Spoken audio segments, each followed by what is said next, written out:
AI is accelerating at a pace we've never experienced, not in decades, but in months, and sometimes in weeks. And our institutions built on slower cycles and older assumptions simply can't keep up with that kind of velocity. In that widening gap, something quiet but profound is happening. Students are doing everything they were told to do, earning credentials, completing programs, following the prescribed path, and still discovering that the world has shifted beneath their feet. For generations, we believed stability came from the system, that if you followed the map would lead you somewhere solid. But in 2026, the system itself is struggling to stay relevant. The map is updating slower than the terrain. So the real question isn't about AI at all. It's about us. What part of us remains irreplaceable when the world speeds up faster than the structures meant to guide us? Statistics Canada recently reported that thousands of graduates, young people who did everything right, show no employment income 2 years after finishing their programs. This is not because they lack talent, but because the system they trusted is no longer aligned with the reality they are stepping into. This isn't a failure of students, it's a failure of relevance. And this is why creative autonomy really matters.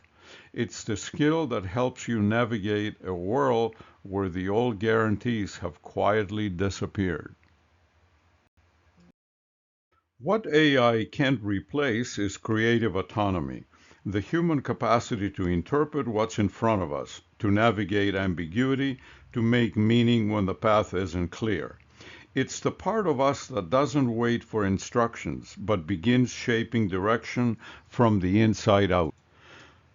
Creative autonomy isn't about artistic talent. It's about the quiet moment when you stop waiting for the map and start trusting your ability to work with whatever is in front of you, a schematic, a problem, a conversation, a life decision.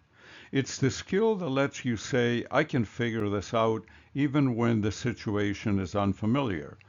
In a world where tools update weekly and roles shift faster than institutions can respond, creative autonomy becomes the anchor. It's what allows you to adapt when the rules change, when the expectations shift, and when the world asks something new of you. Tasks can be automated, procedures can be replaced, but the ability to interpret, to reframe, to reimagine the next step, that is uniquely human. And that is why autonomy becomes the last durable advantage, not because it resists change, but because it moves with it, allowing you to stay relevant even as the landscape transforms. The future of work won't be defined by how fast AI moves.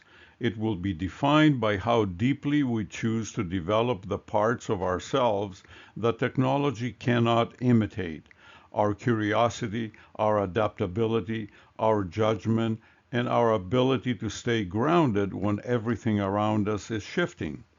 Students don't need more pressure to outrun the machine.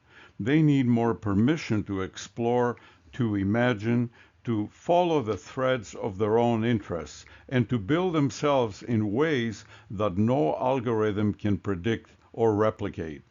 Creative autonomy isn't a luxury or an optional skill. It is the foundation of relevance in a world where the old guarantees have quietly disappeared.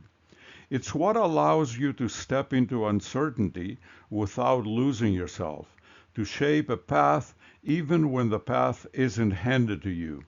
And if this moment feels overwhelming, remember this: you don't need to match the speed of AI. You only need to deepen the parts of you that make you human. If you want to go further into this shift, into what it means to your future, your learning, and your sense of agency, the full reflection is on my website, www.wvarc.ca. relevance.ca.